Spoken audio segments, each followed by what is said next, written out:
कोई भी पिता या राजा हो, उसका कर्तव्य है कि अपने पुत्रों को शिक्षा अवश्य दे। अगर माता पिता शिक्षा नहीं देते तो शास्त्रों के अनुसार कहा जाता है कि वो माता पिता नहीं, चोर है। तो वैसे ऋषभदेव के 100 पुत्र थे। 100 पुत्रों में 9 पुत्र उनके 9 योगेश्वर थे। वो भागवत धर्म को जानते थे और भागवत धर्म के प्रचार प्रसार करते थे।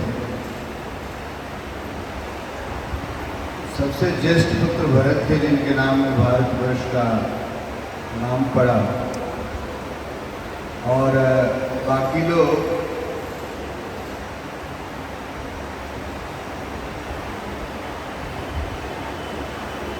भगवान के भजन के लिए जंगल में चले गए।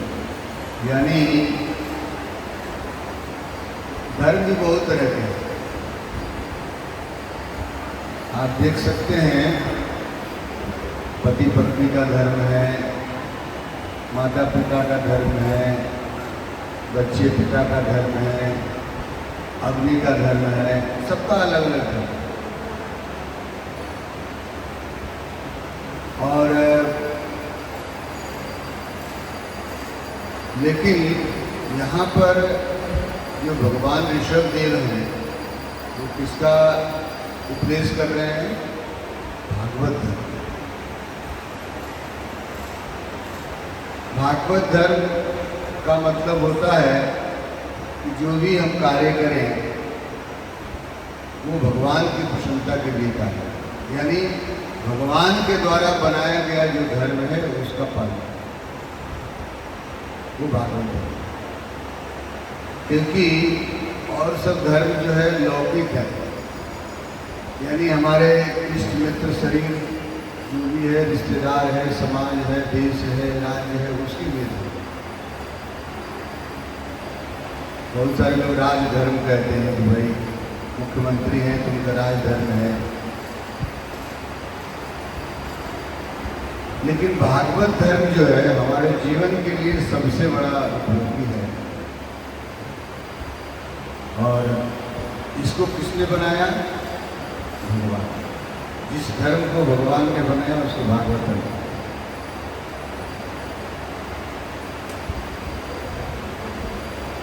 धर्मा तो साक्षात भगवत धर्म, ये भगवान के द्वारा बनाया गया है। तो इसका पालन करने के लिए अपने बच्चों को कह रहे हैं ऋषभदेव। और वास्तव में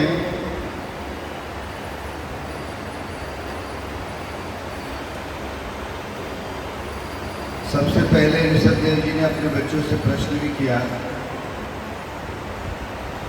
कि आप लोग राजकुमार हो, क्या करना चाहिए जीवन में? सब लोगों ने अलग अलग उत्तर दिया।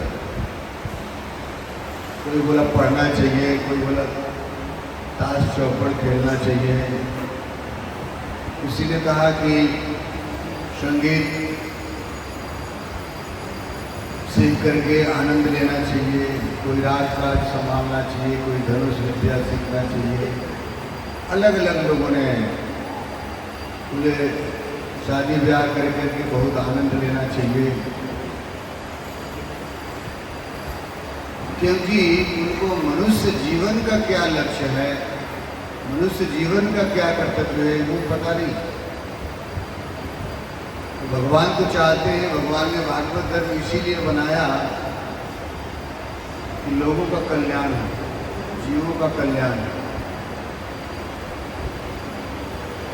क्योंकि मनुष्य जीवन उसी को प्राप्त होता है जो व्यक्ति कुछ सीखना चाहता है, कुछ जीवन में पुण्य कर्म किया है।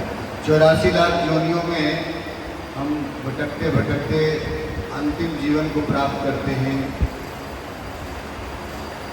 और उसको भी समझ नहीं पाते।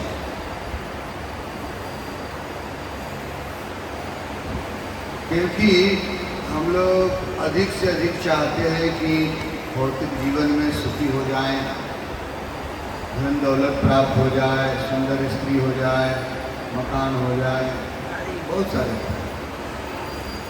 लेकिन संसारिक वस्तुओं को प्राप्त करके हम सुखी नहीं हो सकते। वही भगवान ऋषभदेव अपने बच्चों को बोल रहे हैं कि मनुष्य जीवन जो मिला है उसका लक्ष्य ये नहीं है। इसके पहले उन्होंने कहा है तपोदिव्यम येन पुत्र का।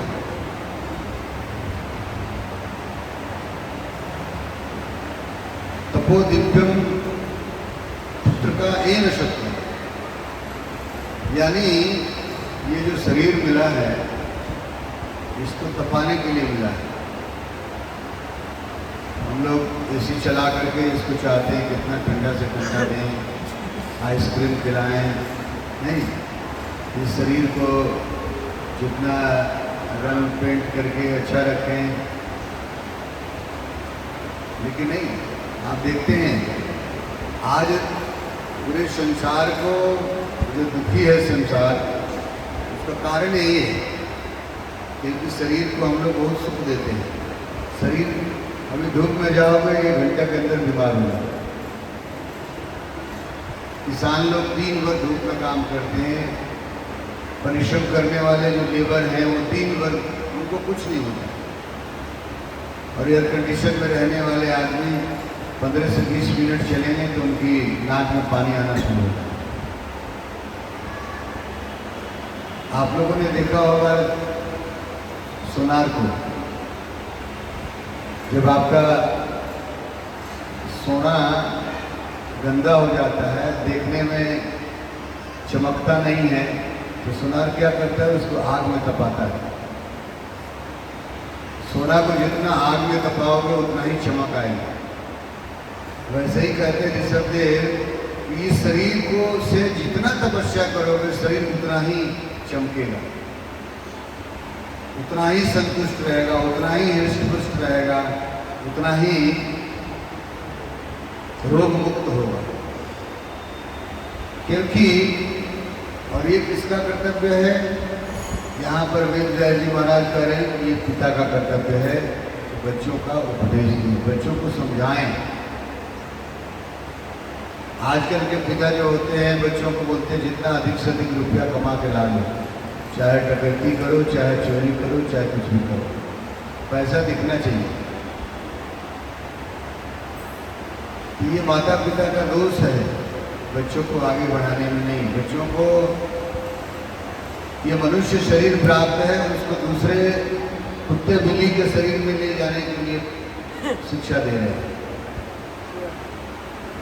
क्योंकि यह शरीर प्राप्त नहीं हो सकता। ये शरीर जो मिला है, कहते हैं इंद्रिय तृप्ति के लिए नहीं मिला है, ये केवल परिश्रम करने के लिए नहीं मिला है। परिश्रम तो सबसे अधिक गधा करता है, कितना बोझ लगा दो उस पर और ढोता रहेगा, लेकिन उसको क्या मिलता है, पेट भर भोजन मिलता है और कुछ नहीं मिलता।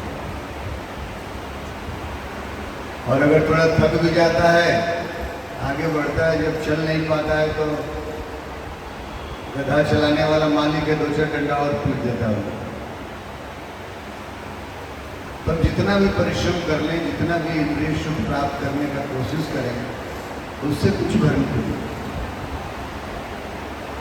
हम लोग कमाते हैं कुकर सुकर की तरह, इतना मेहनत करते हैं।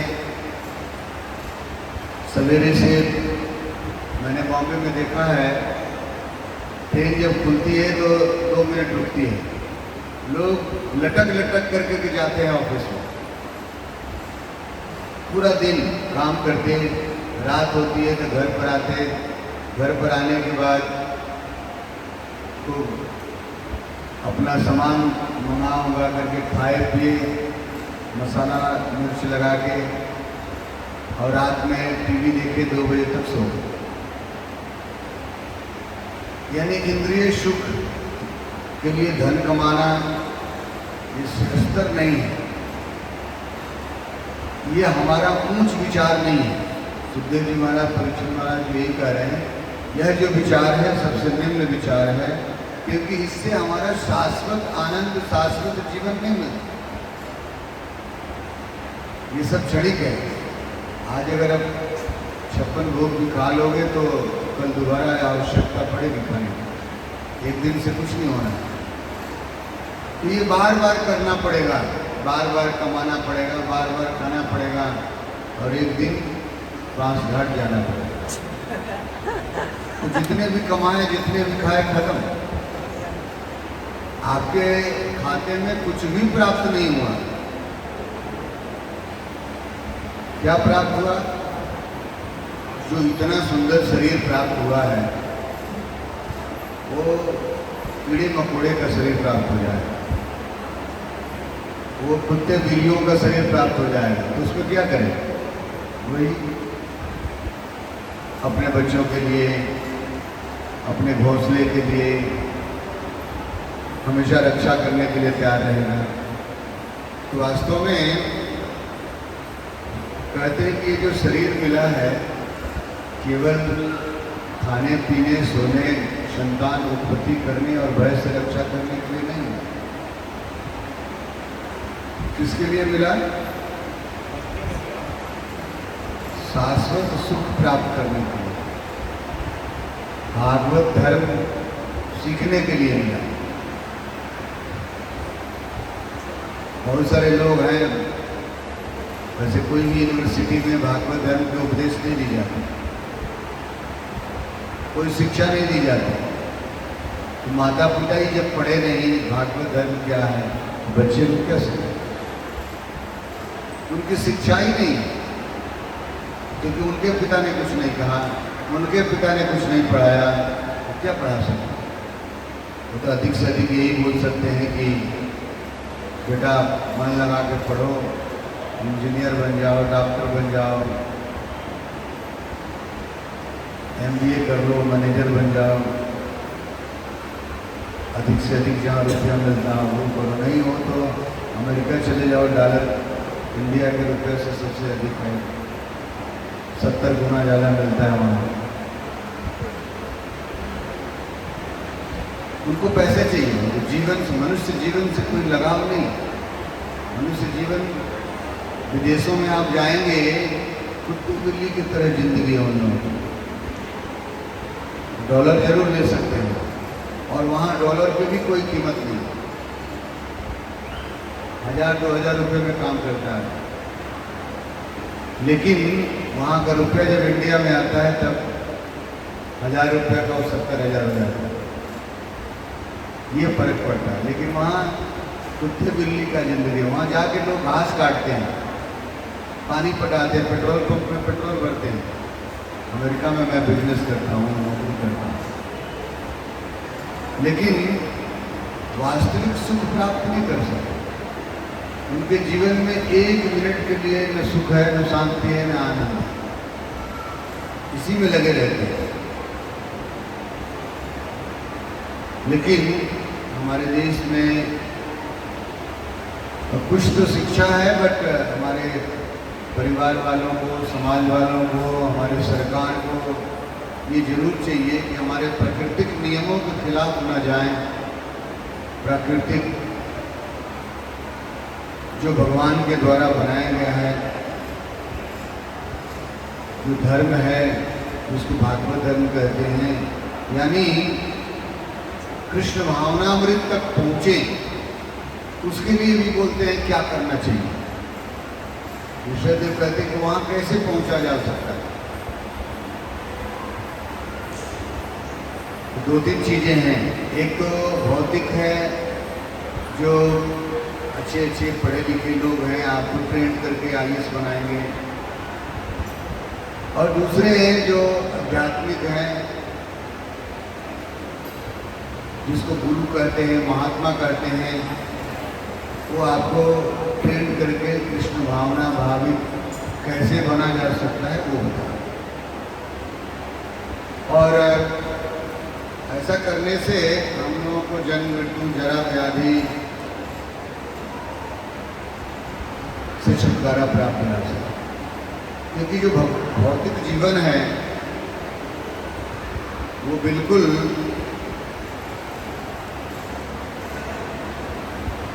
अनित्य है, बिल्कुल शाश्वत नहीं है। और दूसरी चीज है कि यहाँ कोई सुख नहीं है, दुख ही दुख है। आप कोई भी काम में ले लो, आपको कुछ भी करेंगे दुख ही प्राप्त होगा। भगवान कहते हैं कि दुखालय अनुशासन, संसार जो है दुख का घर है, तो सुख कहाँ मिलेगा? समुद्र में जाओगे तो पानी मिलेगी और स्थल कहाँ मिलेगा? तो ये संसार है, ये दुख का घर है। हम लोगों को लगता है कि किसी को मलेरिया हो गया, मलेरिया की दवा खा लिए, ठीक हो गए, बोले हम सुखी हो गए, बड़ा आनंद है। ये सुख नहीं है, उनको लगता है लेकिन सुख नहीं है। ये संसार के धन में, संसार के कार्य में सुख नहीं हो सकता। केवल संसार के जन्म मृत्यु जरा व्याधि से छुटकारा प्राप्त हो सकता है तपस्या कर, कृष्ण भावना भावित होने से, भागवत धर्म को अपने जीवन में अपनाने से तभी हो सकती है। और कहते हैं कि दो तरह का है, अगर महात्माओं का सेवा करोगे तो कृष्ण भावना का दरवाजा जो है खुल जाता है। अगर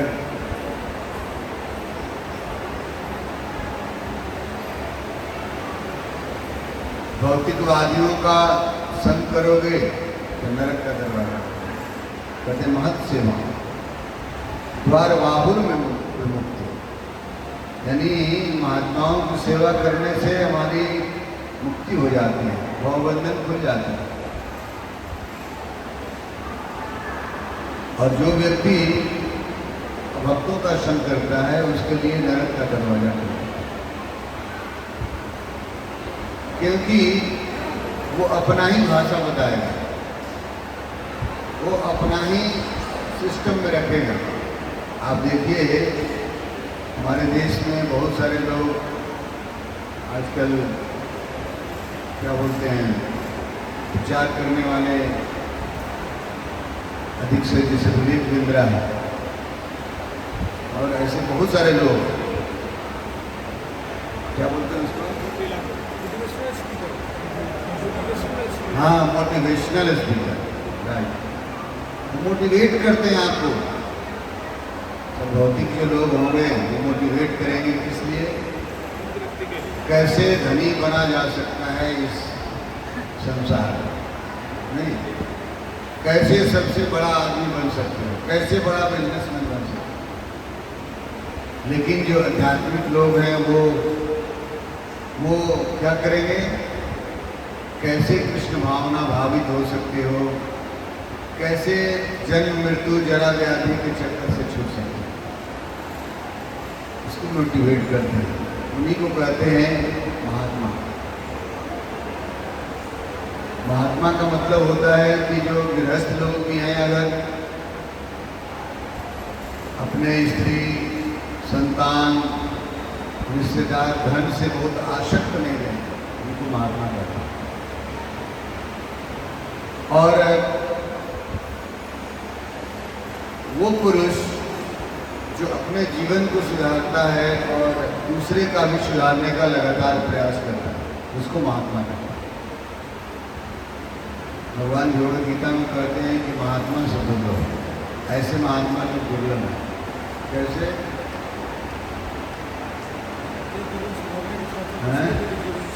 जो अपना जीवन सुधार करके दूसरे को सुधारने का प्रयास है।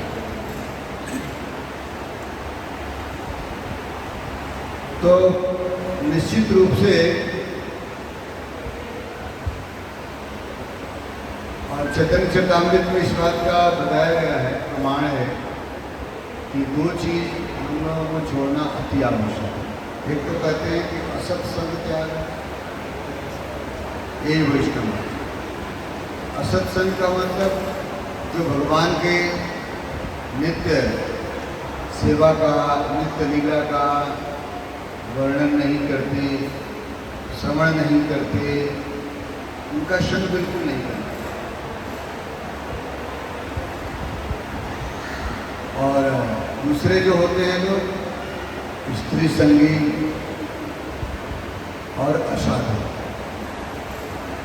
कहते हैं कृष्ण भक्त, यानी एक तो भौतिकवादी हैं जो इंद्रिय तृप्ति में आसक्त हैं, और दूसरा कहते एक साधु है, एक असाधु।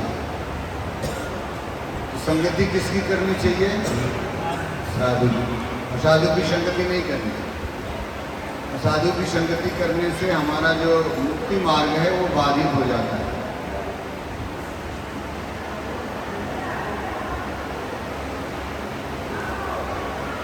और जो असाधु लोग होते हैं वो कभी भी भगवान के बारे में नहीं बता पाते, क्योंकि खुद साधु नहीं है, भगवान को खुद नहीं जानता है, तो आपको कैसे बता? इसीलिए कहते हैं कि साधु व्यक्ति के पास जाना चाहिए, गुरु के पास जाना चाहिए। ये संसार में 3 प्रमाण है, साधु, शास्त्र और गुरु।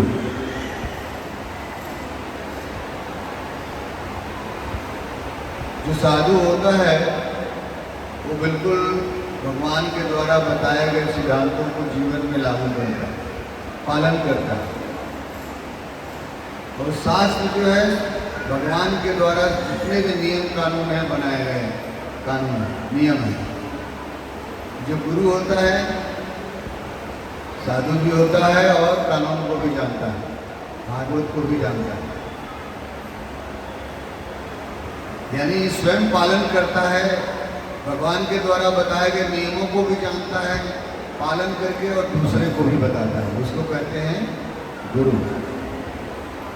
इसीलिए हम लोग पूरे दुनिया में कहते हैं कि बिना गुरु का ज्ञान नहीं हो सकता, गुरु के पास जाना ही चाहिए, तभी हम लोग। तो यहाँ पर कह रहे हैं वेद जी महाराज, सुखदेव जी परीक्षित महाराज को बता रहे हैं कि किस प्रकार से जो हमारी कृष्ण भावनामृत सुसुप्त हो चुका है, सो हमारे जीवन से हट चुका है, कैसे पुनर्जीवित कर सकते हैं।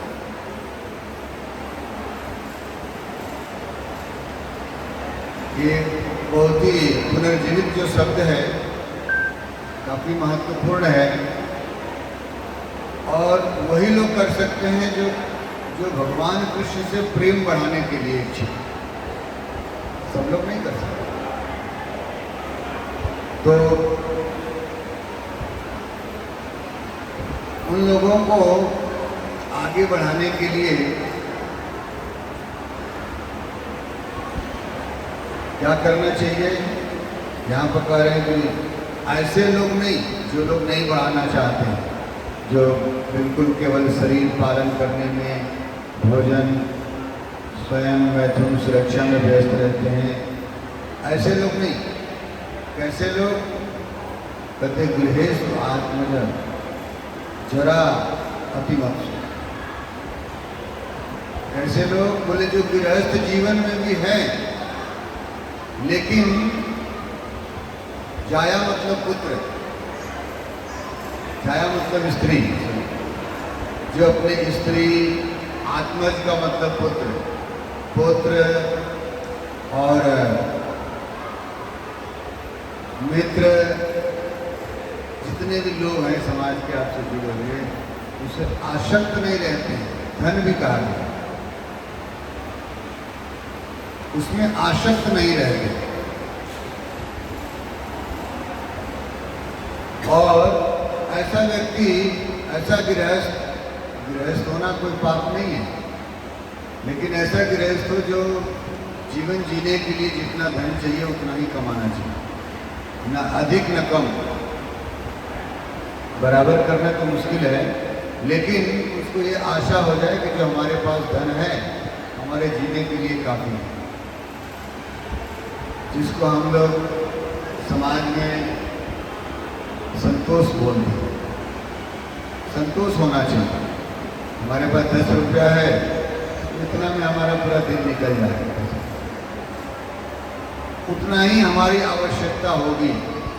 लेकिन हमारे आवश्यकताएं तो अनंत है। हम तो कहते हैं 10 रुपये में क्या होने वाला है, और होना चाहिए पैसा। तो आपके पास 10 रुपया है तो दूसरे के पॉकेट से आप 10 रुपये थोड़े दोबारा ले लेंगे।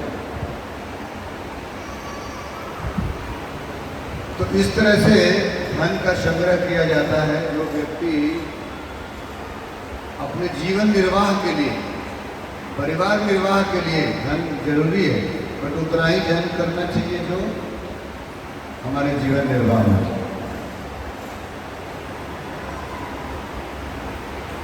तो प्रभुपाद जी यहाँ बता रहे हैं कि जो व्यक्ति शरीर पालन करने में रुचि रखता है, रुचि दिखाता है, वो केवल अधिक से अधिक धन, अधिक से अधिक सुख भोगने का प्रयास करेगा, इंद्रिय तृप्ति का प्रयास करेगा, समाज में अपना नाम दिखाने का प्रयास करेगा।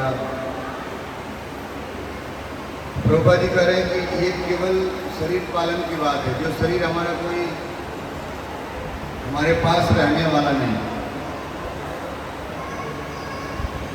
जैसे हम लोग जितना भी रुपया कमा लें, परिवार कमा लें, नाम कमा लें, कुछ दिन के बाद ये समाप्त हो जाएगा, परमानेंट नहीं। तो समाप्त तो होने वाला है, उसी को हम लोग अस्थायी मानते हैं। घर अपने बनाने के लिए करोड़ों करोड़ रुपया खर्च करते हैं, बाथरूम में इतने महंगे महंगे टाइल्स क्या क्या नहीं लगाते, ऑटोमेटिक सिस्टम लगाते हैं। अगर आप जाओ तो भगवान का मंदिर बनाना है, कुछ पैसा दीजिए, बोलते हैं अभी कहाँ पैसा है। अच्छा देखेंगे, अपने लिए सोचते हैं, क्योंकि उनको ये पता नहीं है कि भगवान को देने से क्या लाभ है। उनको ये पता है कि सुंदर मकान बनाऊंगा तो मैं सुख का उपभोग करूंगा। उनकी जो इच्छा है, उनकी इच्छा यही है क्योंकि वो रहने का, यानी शरीर पालन का, शरीर को सुख देने का रुचि रखते हैं। उनको ये पता नहीं कि ये शरीर काम आने वाला नहीं।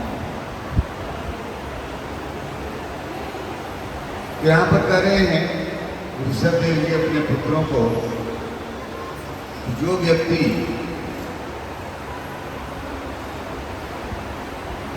जो पत्नी, संतान, मित्र अथवा धन में भी आसक्त नहीं होते, किंतु उनके साथ ही वे अपने कर्तव्य के प्रति अन्य मनस्क नहीं रहते, ऐसे पुरुष अपने जीवन निर्वाह के लिए जितना धन चाहिए उतना ही संग्रह करते, यानी संसार में बहुत आसक्त नहीं रहते।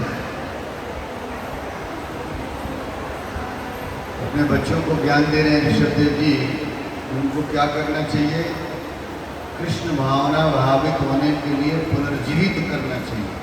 उनको ईश्वर प्रेम अधिक से अधिक बढ़ाने की इच्छा रखनी चाहिए। और गृहस्थ शब्द आया है यहाँ पर, तो गृहस्थ की दो बातें होती हैं, एक गृहमेधी होती है, एक गृहस्थ। गृहमेधी का मतलब प्रभुपाद जी स्पष्ट कर रहे हैं कि जो व्यक्ति अपने परिवार में, पुत्रों में, स्त्री में, समाज में आसक्त है वो गृहमेधी है। अपने घर को बारे में केवल सोचता है वो गृहमेधी। लेकिन जिसको गृहस्थ कहा जाता है, गृहस्थ को कहा गया है उसको भक्ति योग करने के लिए, श्रवणम कीर्तनम विष्णु स्मरणम पाद सेवनम अर्चनम वंदनम दास्यम शाखा। उनको क्या करना चाहिए?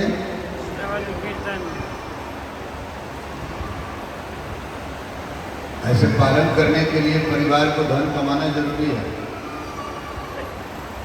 लेकिन उतना ही उस धन से भगवान की सेवा करें, उस धन को भगवान को समर्पित करें, और परिवार को देखें,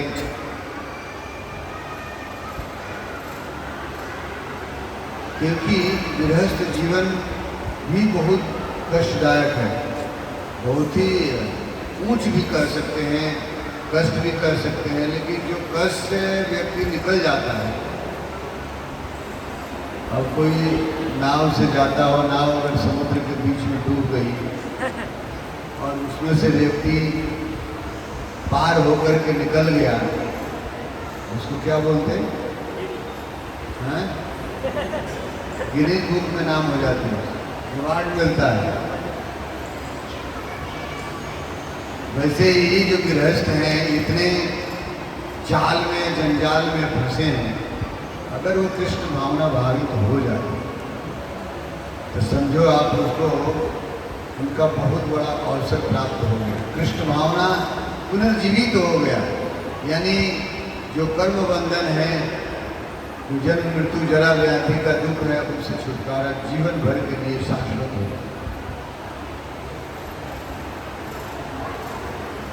और जितने भी त्यौहार हों गृहस्थों को अच्छे से मनाएं। आजकल के गृहस्थ लोग, बच्चे लोग सरस्वती पूजा भी करते हैं, दुर्गा पूजा भी करते हैं, तो क्या करते हैं? बड़ा बड़ा भोंपू टांग देंगे और डिस्को लगा देंगे उसमें, भोजपुरी आजकल लगा देंगे, अखियों से गोली, लोगों को अच्छा लगता है। यही पूजा के ये विभाग नहीं, ऐसा पूजा नहीं होता है। आप वैदिक पूजा आप देखो कि दुर्गा की पूजा कैसे होती है, सरस्वती माता की पूजा कैसी होती है, भगवान की पूजा कैसी होती है, शंकर जी की पूजा कैसी होती है, शास्त्रों में वर्णन है। उसके लिए यज्ञ करो, उसके लिए तपस्या करो, उसके लिए अखंड कीर्तन करो। इसलिए कहते हैं कि श्रवणम कीर्तनम विष्णु विष्णु, उसके लिए सुनना आवश्यक है। सुनिए, सुन करके कीर्तन करिए और इसके बाद स्मरण करिए। तो जैसा हम लोग रोड पर सुनते हैं, और बच्चे आजकल वो धूम सुन करके घरे में अपने डांस करना शुरू कर देते। वो मान लीजिए कोई मोहम्मद रफ़ी है, लता मंगेशकर है, वो जो गाते हैं उसके गाना को क्या करते, कॉपी करने लगते हैं, सुनने लगते। सुनने का बहुत बड़ा महत्व है। तो आज का जो समाज है, आज का जो लोग पूजा करने चले हैं, वो समाज को बिगाड़ने के लिए पूजा कर रहे हैं, बनाने के लिए नहीं। और दिखाएंगे पेपर वालों को, देखिए हमने जो दुर्गा जी बनाया है ये पूरे पटना में टॉप है, करोड़ों रुपया लगा करके बनाया। आपको टॉप दिखाना है तो जीवन सार्थक नहीं होगा, पूजा नहीं होगी, पेपर में एक दिन आ जाएगा। उसके बाद वास्तविक रूप से ये दुर्गा पूजा नहीं है, इसको पूजा नहीं कहते। पूजा कहते हैं जो व्यक्ति भगवान के बारे में सुन करके, कीर्तन करके, स्मरण करके, सेवा करके, उनका बंधन करके पूजा करता है, उसको कहते हैं। और वो व्यक्ति वास्तव में सीख सकता है। गृहस्थ जीवन में भी रह करके, घर पर रह करके अर्चा विग्रह की सेवा वही व्यक्ति कर सकता है। और अपने घर में भी दुर्गा पूजा बैठा करके दुर्गा जी को पूजा पाठ करके कीर्तन करेगा, प्रसाद खिलाएगा लोगों को, तो ये असली पूजा होगी। ये नहीं कि पूजा के नाम पर करोड़ों रुपया का रसीद काट लिया और पैसा बटा करके अपना घर चलाना शुरू, ये पूजा नहीं हुआ। यानी पैसा अर्जित करना झूठ बोल करके, पूजा के नाम पर या और अन्य कार्यों करके, ये वास्तविक जीवन नहीं है। ये इंद्रिय तृप्ति है, लेकिन वो भी इंद्रिय तृप्ति आपको मनुष्य जीवन से हटा करके कहाँ ले जाएगा? 84 लाख योनियों में डाल देना, यानी कुत्ते बिल्ली का जन्म मिल जाए, शरीर प्राप्त हो जाए। उसको करने से क्या होगा? कोई लाभ नहीं। इसीलिए वैसे यहाँ पर ऋषभदेव जी केवल गृहस्थों के लिए ही नहीं, सबके लिए उपदेश दे रहे। वैसे उनके पुत्र लोग जो है राजा थे, तो सबसे पहले गृहस्थ बनने की बात इसलिए कहे कि तुम शादी भी अगर कर लिया भूल से, तो ये कार्य करना, ये शिक्षा दे रहे हैं। ये नहीं शिक्षा दे रहे हैं कि जाके शादी करो और घूमो फिरो, भगवान का भजन भी करो, नहीं। वो कह रहे हैं कि अगर गृहस्थ बन गया तो क्या करना है? न प्रीति युक्ता या रसाल, तो भगवान में प्रीति अवश्य होना चाहिए।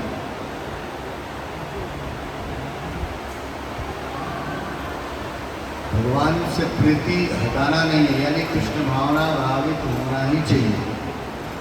प्रभुपाद जी इस बात को दोहरा रहे हैं कि शास्त्रों में ऐसा बताया गया है, इस श्लोक में भी बताया जा रहा है गृहस्थ को क्या करना चाहिए। आगे भी बताएंगे कि ब्रह्मचारी को क्या करना चाहिए, क्योंकि वर्णाश्रम धर्म में ब्रह्मचारी भी हैं, गृहस्थ भी हैं, वानप्रस्थ भी हैं और संन्यास भी। ये वर्णाश्रम धर्म की बातें की जा रही है, तो सबके बारे में बताया। लेकिन यहाँ पर इस श्लोक में कह रहे हैं कि गृहस्थ को चाहिए क्या? श्रवणम कीर्तनम विष्णु स्मरणम पादसेवनम अर्चनम वंदनम दास्यम शात्मात्मनिवेदनम।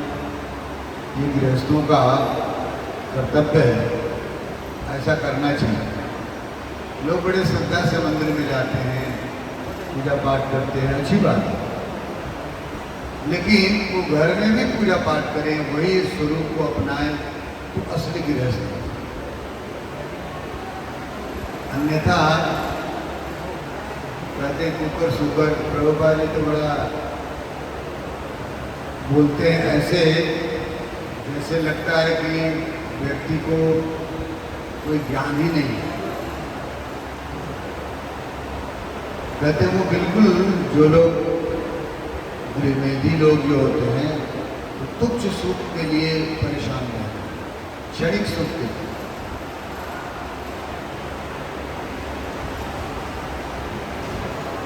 दारू शराब पीने वाले में क्या है? कौन सा सुख मिलता है? पी लिए, आंख बंद हो गई। कहते क्या है, आप सिगरेट पीने वालों और उन लोगों से बात करो, बोलते महाराज पीने से टेंशन दूर हो जाता है, किसी प्रकार का टेंशन नहीं रहता, और गट्टर पे जाके सो जाते हैं। उनको तो पता ही नहीं चलता है तो टेंशन क्या होगा, लेकिन जब खत्म हो जाता है तो फिर टेंशन चालू, फिर पीते हैं, इनका बराबर लगा हुआ रहता है।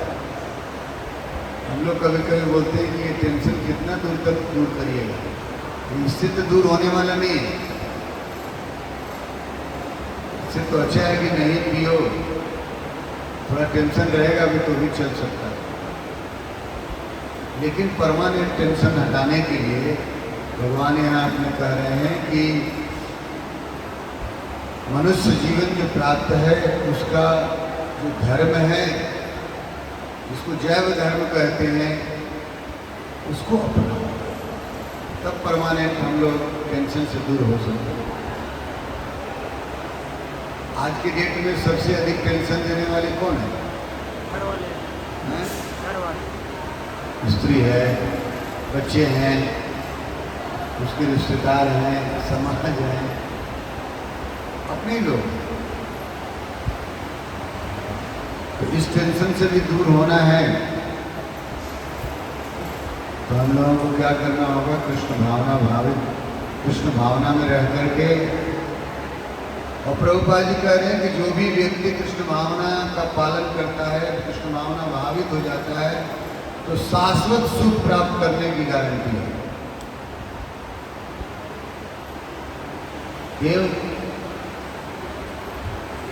क्योंकि भक्ति योग के द्वारा हमारा जो जीवन होता है वो क्या होता है, निर्मल हो जाता है, सरल हो जाता है।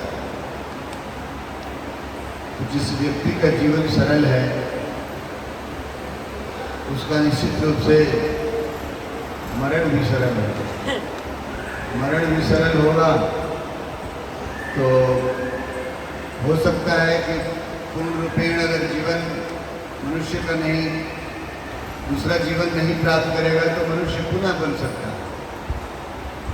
मनुष्य जीवन इसीलिए बनाया गया है, इसलिए भागवत धर्म का पालन करना है।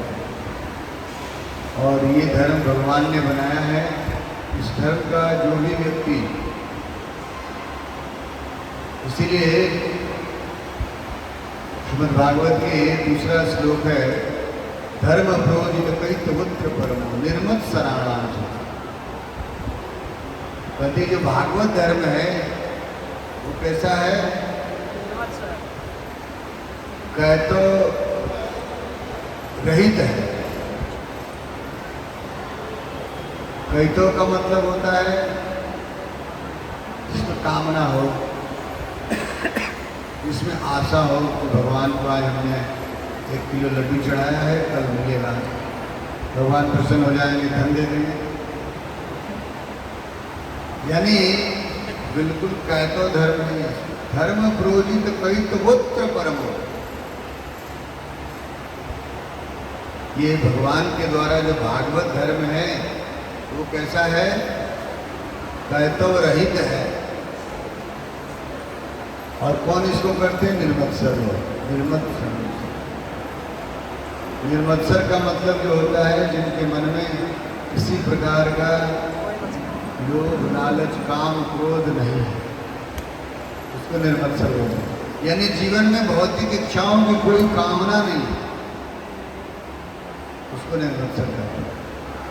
वो लोग उस बात की भागवत धर्म को जानते हैं। तो हम लोगों को वैसे लोगों के पास ही जाना चाहिए। कैसे, जो निर्मत्सर है। ऐसा साधु के पास नहीं जाना है जो पॉलिटिक्स करना चाहता है, जो राजनीति करना चाहता है।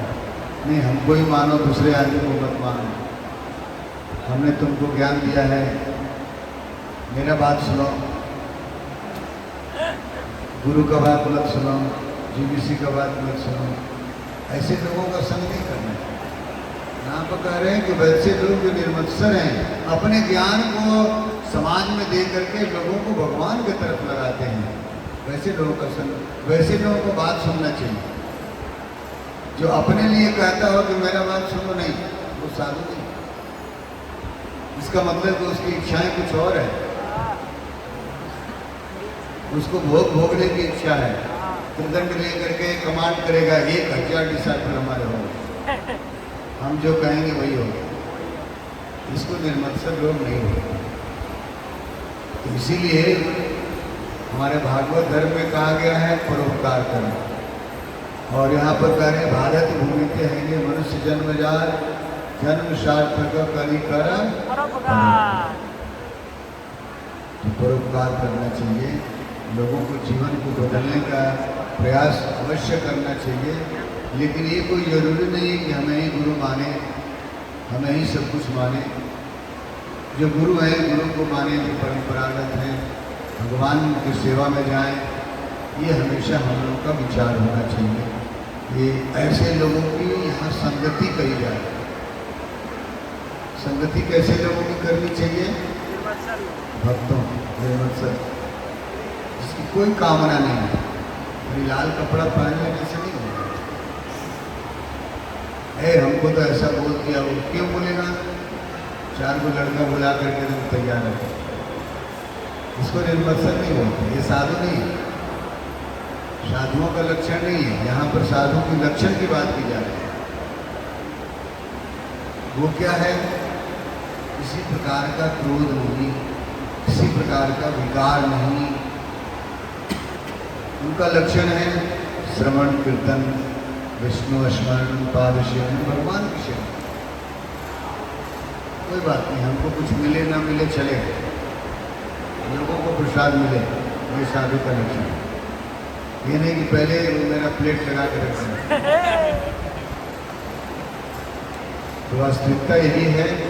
और यहाँ पर भगवान ऋषभदेव अपने पुत्रों को चाहते हैं कि ये भागवत हो जाए। क्या हो जाए? भागवत। भक्त भागवत। ग्रंथ भागवत है, दूसरे भक्त भागवत। यानी भगवान को जान लें, भगवान को जान करके अपने जीवन में भगवान को अपना लें, भगवान को अपना लें, भगवान को भगवान मान लें, तभी हमारा जीवन से सफल हो सकता है। ये उद्देश्य है। बहुत श्रम करने की भी आवश्यकता नहीं है। परिश्रम करें, श्रम करें, किसके लिए? यहाँ पर कहा जा रहा है भगवान के। अगर क्रोध भी करना है तो भगवान के लिए किया जा सकता है, भगवान की भक्ति के लिए, अपने लिए नहीं।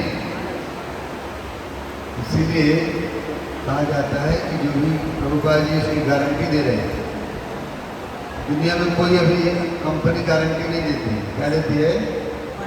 वारंटी देती है। गारंटी नहीं दे सकता है, क्योंकि ये मानव द्वारा निर्मित है। जो भी नियम कानून है ये मानव द्वारा बनाया गया है। लेकिन जो भगवान के द्वारा कानून बताया गया है, बनाया गया है, तो भगवान गारंटी देते हैं। क्या बोलते हैं? पुनर्जन्म न देते हैं, दोबारा जन्म नहीं होगा। किसको? जो व्यक्ति कृष्ण भावना भावना, जो व्यक्ति जन्म कर्म छवे दिव्यम एवं वो व्यक्ति तत्व, जो व्यक्ति जान लेगा कि भगवान कोई साधारण व्यक्ति नहीं है, उनका सब कुछ दिव्य है, उस व्यक्ति के लिए भगवान गारंटी है। इसलिए हम लोगों को भगवान के द्वारा बताए गए उपदिष्ट सिद्धांतों का पालन करने का प्रयास अक्षरशः करना चाहिए। जीवन में उतारने, केवल उपदेश देने का नहीं, जीवन में पालन करने का प्रयास करना चाहिए, पालन करके उपदेश देना। इसलिए महाप्रभु ने कहा, आपने आचार्य प्रभु तारे जगत संसार। पहले अपना आचरण होना चाहिए, तभी हम जगत संसार को सिखा सकते हैं। नहीं तो कोई मानने के लिए तैयार नहीं होता।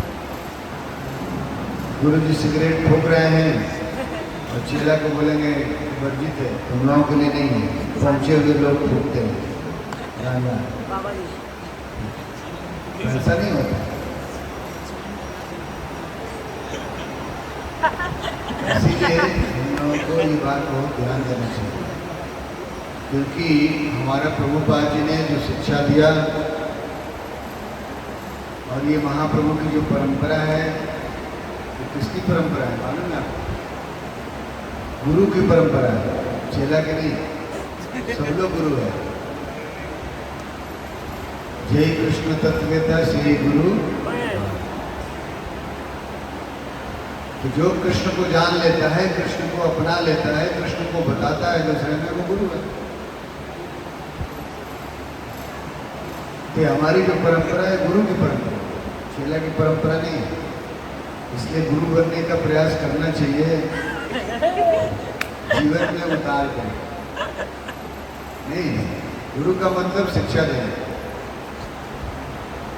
लोगों को अपने जीवन में साधु बनना, शिक्षा देना, शास्त्र की बातों को बताना, अपनी बात को नहीं कि आपको जो अच्छा लगता है वही गुरु लोग आपको अच्छा है यही काम करें, मैं देख लूँगा। नहीं, प्रभुपाद जी ने जो नियम बनाया, आचार्यों ने जो नियम बनाया, उसका दृढ़ता से पालन होना चाहिए। ये वास्तविक शिक्षा है, ये वास्तविक गुरु का लक्ष्य है। आजकल गुरु लोग क्या करते हैं, जो शिक्षा देते हैं चेला पर निर्भर करते हैं। वो क्या चाहते हैं, जो चाहेगा वही उनको दिया जाएगा से नहीं। उनके चाहत से तो फिर मुश्किल होगा, फिर आगे बढ़ना बहुत मुश्किल होगा। जो भगवान चाहते हैं, जो प्रभुपाद चाहते हैं, जो गुरु चाहते हैं, वो कार्य करें। उसके लिए अगर समर्पण करना है जीवन को तो भगवान के लिए करें, वैसे गुरु के लिए करें, वैसे निर्मत्सर लोग के लिए करें जो भगवान के, जो कृष्ण भावना भावित होने की आपको प्रेरणा देते हैं। हरे कृष्ण। तो आज ऋषभ देव जी ने अपने बच्चों को यही कहा कि अगर गृहस्थ बन भी गए भूल से तो श्रवण कीर्तन करना, अपने परिवार में नहीं बनना, बाल बच्चे परिवार में आसक्त नहीं होना, घर में रह करके घर में भगवान की सेवा करना और भक्तों के साथ संग करना। आज का श्लोक का यही सार है। कोई प्रश्न, कोई जिज्ञासा?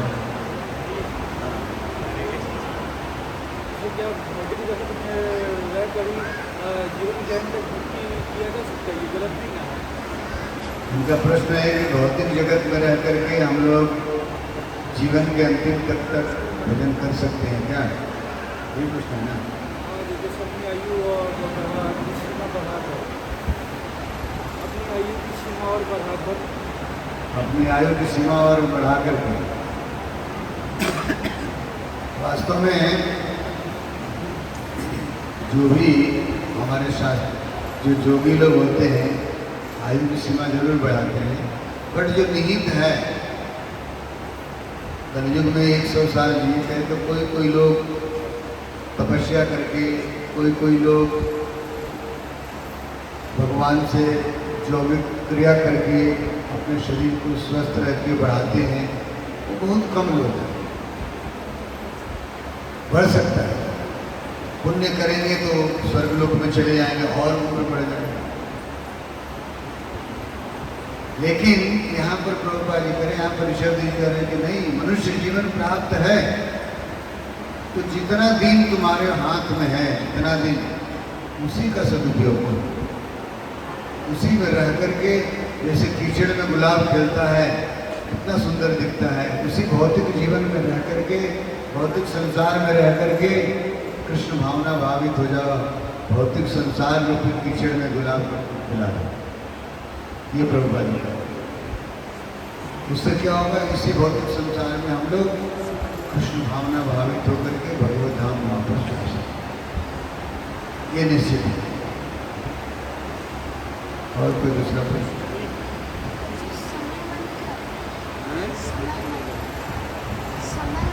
समय काल काल का मतलब क्या है?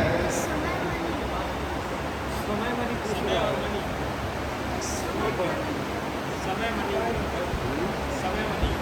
समय मनी नहीं है।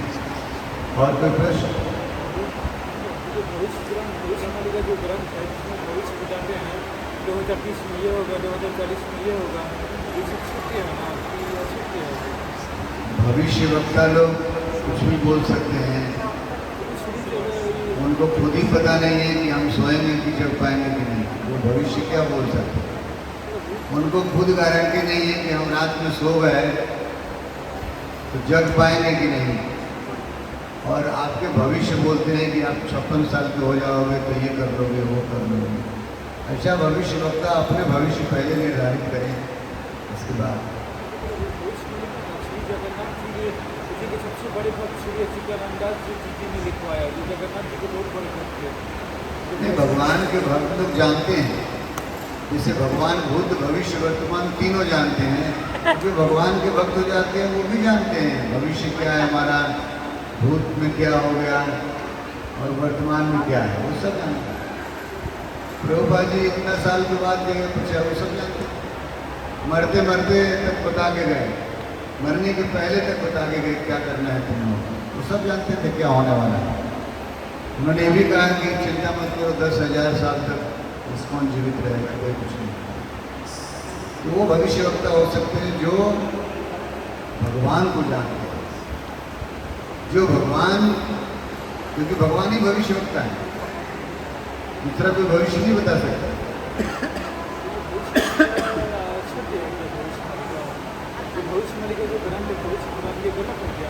भविष्य पुराण में जो बताया गया वो कौन? भगवान ने, वेदव्यास जी ने लिखा,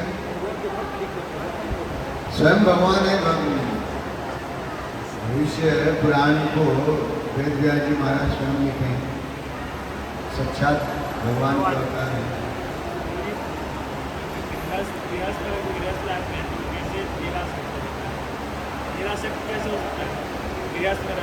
गृहस्थ में रह करके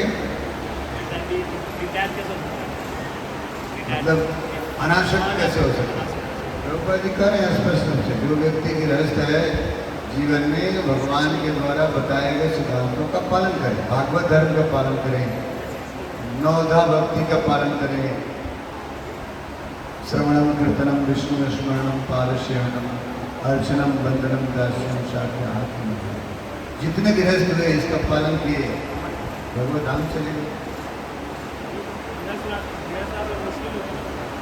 कोई चीज मुश्किल नहीं है,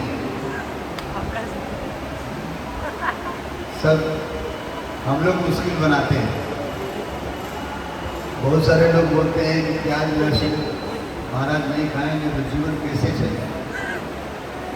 बड़े बड़े आचार्यों के लिए जीवन कैसे दृष्ट पुरुष है साधु महाराज, बिना प्याज लहसुन के रहते हैं, एकदम तगड़े हैं, कोई दिक्कत नहीं है, क्योंकि लोग इसको मान चुके हैं कैसे चलेगा जीवन, प्याज नहीं मिलेगा तो कैसे चलेगा जीवन।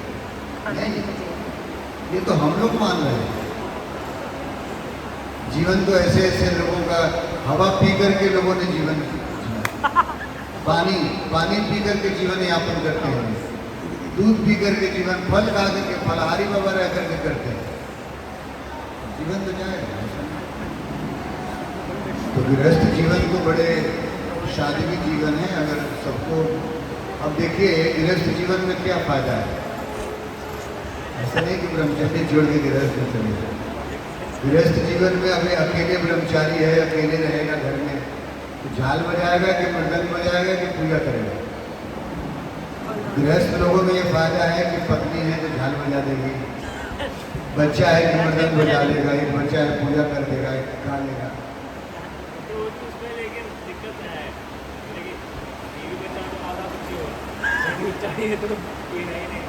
नहीं, उसी के लिए गृहस्थ जो हो गए हैं उसकी बात की जा रही है, होने की बात नहीं की जा रही है। जो लोग अगर हो चुके हैं तो वो सबको सेवा में लगा सकते हैं। बाई चांस अगर कोई गृहस्थ जीवन अपना लिया, अच्छी बात है, तो जरूरी नहीं है कि हम लोगों ने बहुत बड़ा पाप कर लिया, लेकिन गृहस्थ जीवन में रह करके हम ब्रह्मचर्य पालन कर सकते हैं। ठीक है ना? हमारे गांव में कहावत है, एक नारी ब्रह्मचारी। तो गृहस्थ जीवन में रहते हैं तो ब्रह्मचार्य पालन कर सकते हैं। हाँ, जब नियम भागवत धर्म का पालन करेगा तो वो भी ब्रह्मचारी हो सकता है, नियम के अनुसार चलेगा। गृहस्थ जीवन मतलब इंद्रिय भोग के लिए नहीं मिला, भगवान के विचार करने के लिए गृहस्थ जीवन। और उन्हीं कहा गया है कि जो संतान उत्पत्ति हो भगवत परायण हो, भक्त होना चाहिए। गर्भधारण के समय ही भागवत का पाठ होना चाहिए, भागवत धर्म सुनना चाहिए, वो गृहस्थ है। गर्भाधान संस्कार के पहले भी भागवत 16 माला क्या, उसको 32 माला जप करके जाना चाहिए। तो निश्चित रूप से हमारा जो गर्भ होगा वो कैसा होगा, भक्त प्रहलाद होगा, भक्त होगा। ये गृहस्थ जीवन का बहुत नियम है।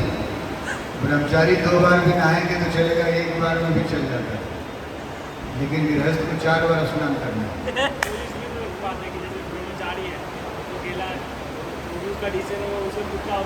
उसके आसपास कोई नहीं, लेकिन में क्या अगर कोई करना चाहे तो कुछ और चाहती है करेगी, उसी तो मरेगी आगे।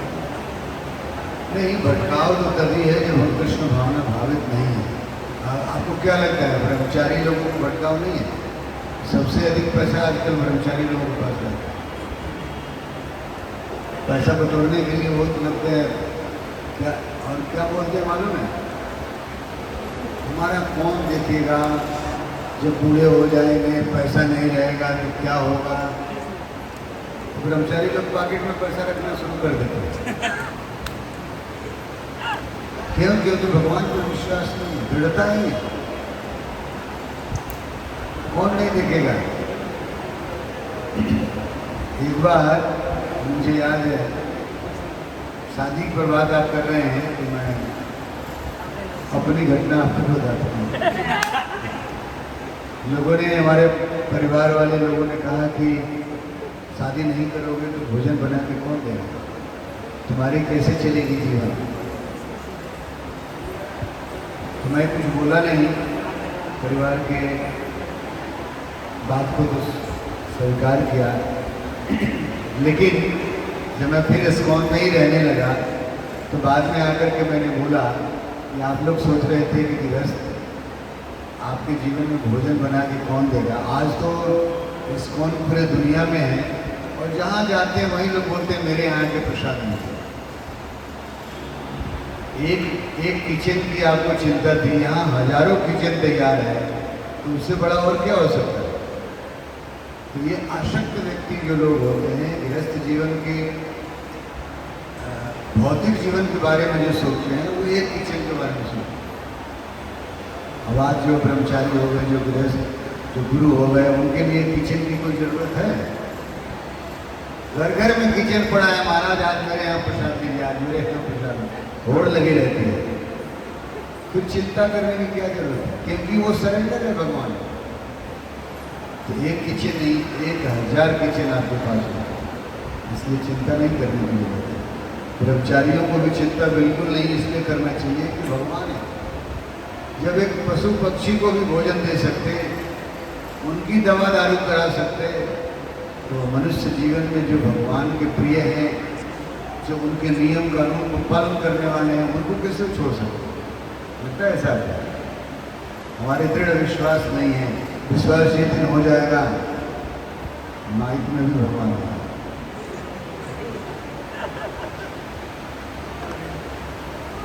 एक मेरे मोबाइल में कल मैसेज आया कि ये कैसा विडंबना है,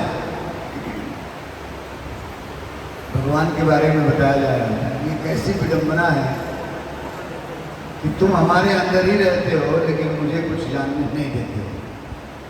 मतलब भगवान अंदर में है और भगवान कुछ हमको पता ही नहीं चलता है कि आप अंदर में हो क्यों, क्योंकि हम लोगों ने जानने का प्रयास नहीं किया। तो भगवान को जानने का प्रयास करेंगे तो भगवान कहते हैं कि उस व्यक्ति के लिए जो जिज्ञासु है, जो मेरे बारे में जानना चाहता है, उसको क्या बोलते हैं, दान बुद्धि जो बनता, उसको बुद्धि देते हैं। भगवान बात करते हैं, अंदर ही रह के बात करना शुरू करें। Go and get it.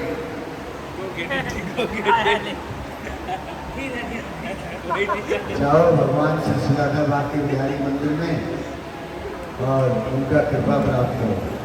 ठीक है, हरे कृष्ण। श्रील प्रभुपाद की, ग्रंथराज श्रीमद् भागवत महापुराण की जय, वेद भक्त वृंद की जय।